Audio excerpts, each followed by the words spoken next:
अगर आप बिहार में जॉब करना चाहते हो तो अब आपका दिन फिर गया, आप आगे बढ़ने वाले हो। अब इसमें क्या क्या पढ़ना है भाई बाबू, क्या क्या पढ़ना, ध्यान दो यहाँ पे क्या पढ़ना है। ग्रेजुएट पास है, आप किसी भी चीज के हैं तो आपकी नौकरी आपके दरवाजे पे दस्तक दे रही है। घर बैठे जॉब मिल रहा है आपको, छोड़ना मत इसको। आप बिहार के हो, पंजाब के हो, हरियाणा, दिल्ली, यूपी कहीं के हो, अगर आप बिहार में जॉब करना चाहते हो तो अब आपका दिन फिर गया, आप आगे बढ़ने वाले हो। अगर बिहार पसंद है आपको तो, क्योंकि Bihar civil court vacancy 2022, Bihar civil court vacancy 2022 आ चुका है। भाई साहब कहां ध्यान आपका, बच्चे आपका ध्यान कहां है? यहाँ देखो, क्रांति फैल चुकी है पूरे भारत में, लगभग 73,000 सीट आ गया है। और आप अगर बिहार के हैं, मैट्रिक पास हैं, 11th पास है, 12th पास है, ग्रेजुएट पास है, आप किसी भी चीज के हैं तो आपकी नौकरी आपके दरवाजे पे दस्तक दे रही है।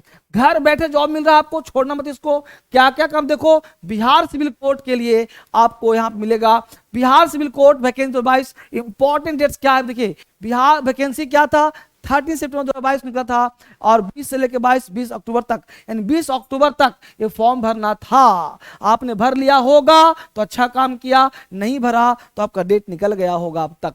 अब देखिए आप बिहार सिविल कोर्ट वैकेंसी कितनी है भाई, तो clerk, stenographer, court reader, peon का और नरी का, आप देखिए क्या पोस्ट है। अगर क्लर्क में जाना चाहते हैं तो 33,000, स्टेनोग्राफर के लिए 1562 और रीडर के लिए 1132 और पियोन के लिए 1673। टोटल यहाँ पे देखोगे आप तो 7,692 पोस्ट आपको मिलेगा। इसके साथ साथ क्या है भाई, क्लर्क के लिए ग्रेजुएट चाहिए। अगर आप क्लर्क में जॉब करना चाहते हैं तो आपका ग्रेजुएट होना कंपलसरी है, यानी क्लर्क के लिए आप चाहते हो क्लर्क जॉब करना तो आपका ग्रेजुएट होना जरूरी है, यानी आपको ग्रेजुएट होना पड़ेगा क्लर्क बनने के लिए। अगर आप स्टेनो करना चाहते हैं तो graduate plus steno plus typing, यानी स्टेनोग्राफर के लिए ग्रेजुएट भी चाहिए और टाइपिंग भी चाहिए और ये सब चाहिए।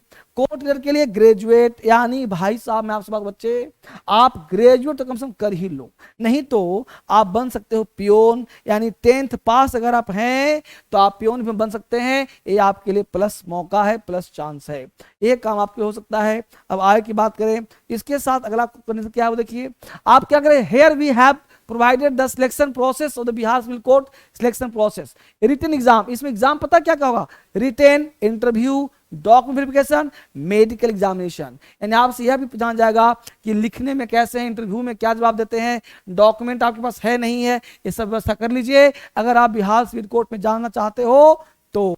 अगला कह रहा है कि बिहार सिविल कोर्ट में जाओगे तो उसके लिए पोस्ट कैटेगरी क्या क्या हो सकता है, एग्जाम का मोड क्या होगा, ऑनलाइन। और देखो टोटल नंबर ऑफ क्वेश्चंस कितने होंगे, तो देखिए क्लर्क हैं, स्टेनोग्राफर हैं, कोर्ट रीडर हैं, पियोन हैं, तो 85 से 90 क्वेश्चंस आपसे पूछे जाएंगे। टोटल मार्क्स 90 नंबर का होगा। बात को सुनिए, इस वीडियो को लिख लीजिए और पढ़ाई पर ध्यान शुरू कर दीजिए, क्योंकि अब एग्जाम का समय आ गया है। तो आपके लिए अभी से तैयार ये नहीं कि फॉर्म भर दिया, मार्कशीट आएगा, ये आएगा, एडमिट कार्ड आएगा, ये सब सोचना है क्या मार्क्स आएगा, एडमिट कार्ड आएगा नहीं आएगा, एग्जाम कब सब भूल जाइए। आपको ध्यान ये देना है कि फॉर्म भर दिया तो पढ़ाई शुरू कर देनी है। क्लर्क के लिए पीटी टेस्ट होगा, ठीक है, रिटर्न होगा, इंटरव्यू होगा, यानी पीटी मेंस इंटरव्यू क्लर्क के लिए होगा। तो ये मान के चलिए कि लगभग सारे एग्जाम में पियून को छोड़ करके, यानी चपरासी को छोड़ के, पियून को छोड़ करके लगभग सारे एग्जाम में आपका पीटी मेंस इंटरव्यू दिया गया है, जिसके तहत नंबर ऑफ एप्लीकेंट कितने होंगे, कितने लोग फॉर्म भरेंगे, उसके हिसाब से तय किया जाएगा कि किनके साथ क्या लिया जाए। तो PT test, written test, stenographer, interview, सारे टेस्ट जो आपसे लिए जाएंगे। तो पीटी मेंस इंटरव्यू होना ही होना, 3 चरण में एग्जाम होगा। अगर पियून के लिए है तो राइटिंग टेस्ट होगा, इंटरव्यू होगा जो कि 85 और 15 नंबर का होगा। इसको ध्यान देखिए, सारे नंबर लिख दिए गए हैं, इसको आराम से पढ़ना है, ध्यान देना है। क्लर्क के लिए देखिए क्या है, written test 90 marks, interview 10 number का। स्टेनो के लिए यहाँ देखिए क्या है, रिटेन 90 नंबर का, टाइपिंग 90 नंबर का, इंटरव्यू 10 नंबर का, देख रहे हो। इसके लिए कोर्ट रीडर के लिए क्या है, तो देखो 90 नंबर मार्क्स हो जाएगा और 10 इंटरव्यू हो जाएगा। तो ये स्किल टेस्ट 100 मार्क्स का, आपके टाइपिंग भी पूछा जाएगा, तो ये भी ध्यान देना है आपको कहाँ कहाँ क्या पूछा जाएगा।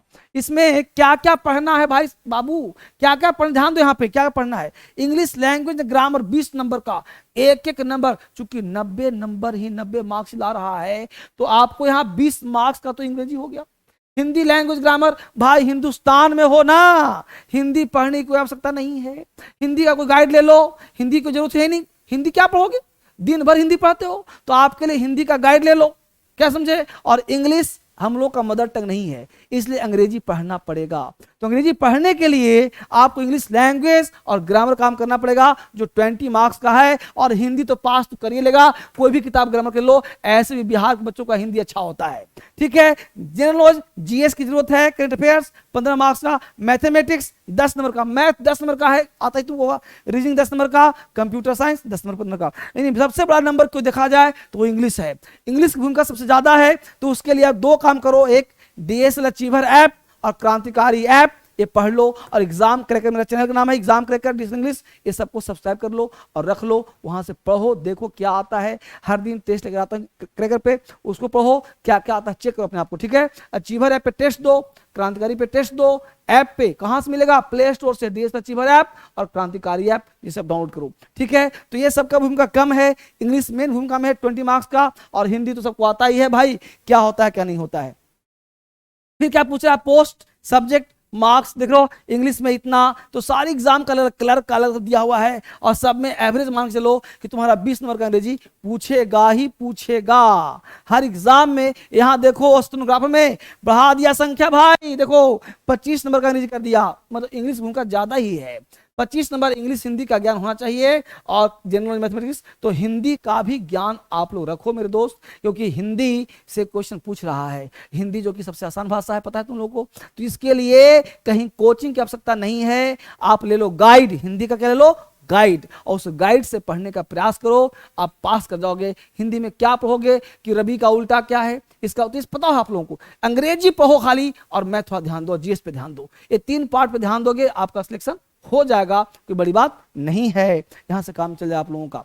आगे हम बात करें यहां चलने का, तो अगला प्रश्न देखो कहता है कि हिंदी इंग्लिश मैथमेटिक्स, यानी कि टोटल आपको कहा जाए पियोन के लिए तो हिंदी इंग्लिश मैथमेटिक्स, ये 3 चीज का ज्ञान आपको होना चाहिए और काम का चल जाएगा, ठीक है। अब देखो इसमें क्या क्या बिहार सिविल कोर्ट में सिलेबस क्या है भाई, तो एसे, प्रेसिस, कॉम्प्रिहेंशन, वोकेबलरी, एसे, प्रेसिस, देखो तो ये आपको लेटर राइटिंग सब पूछेगा, तो ये प्रश्न आपको आना चाहिए, जो कि सब दिखा हुआ है कि रीजनिंग में क्या पूछेगा, कंप्यूटर साइंस में क्या पूछेगा, जीएस में क्या पूछेगा, तो इसका ज्ञान आपको होना चाहिए। तो इस तरह से अगर आपने टोटल पार्ट कर लिया तो बिहार सिविल कोर्ट में आपका नौकरी तय है। और आप इस फोटो की ध्यान रखिए कि आपको पहुंचना कहाँ है। देखिए इस फोटो पटना हाई कोर्ट का फोटो दिया गया है, यहाँ आपकी दाखिला हो जाएगी और सिविल कोर्ट में आप चले जाएंगे। तो इस तरह से आप अपने आप को महान बना सकते हैं, जॉबलेस हैं, जॉब प्राप्त कर सकते हैं, जॉब आपके हाथ में है, मुट्ठी में है। अब देर नहीं करना है, बस इंग्लिश पढ़ो, अगर सिलेक्शन लेना है तो इंग्लिश, मैथ, जीएस, बस 3 पोर्शन से आपका सिलेक्शन हो जाएगा। जीएस का ज्ञान रखो क्योंकि जीएस हम लोग को समझ में कम आता है, मैथ का थोड़ा ज्ञान रखो, और इंग्लिश तो भाई साहब पढ़ना ही पड़ेगा, और हिंदी का गाइड ले लो, सिलेक्शन यहीं से हो जाएगा, यहाँ से बाहर कहीं नहीं होगा, ठीक है। अब आपको मिलते हैं अगले क्लास में, इसको देखिए, इसको हर चीज को एनालाइज करिए, दोस्तों से बैठ करके शेयर कीजिए, और सारे चैनल को देखिए, और मिलते रहता हूं आपसे। कोई दिक्कत तो फोन कीजिए, इस नंबर पे कोई भी डाउट हो कॉल करिए, मुझे बताइए कहाँ समस्या है, आपका समस्या का समाधान लेकर मैं आता हूँ फिर अगले क्लास में। Thank you much, take care.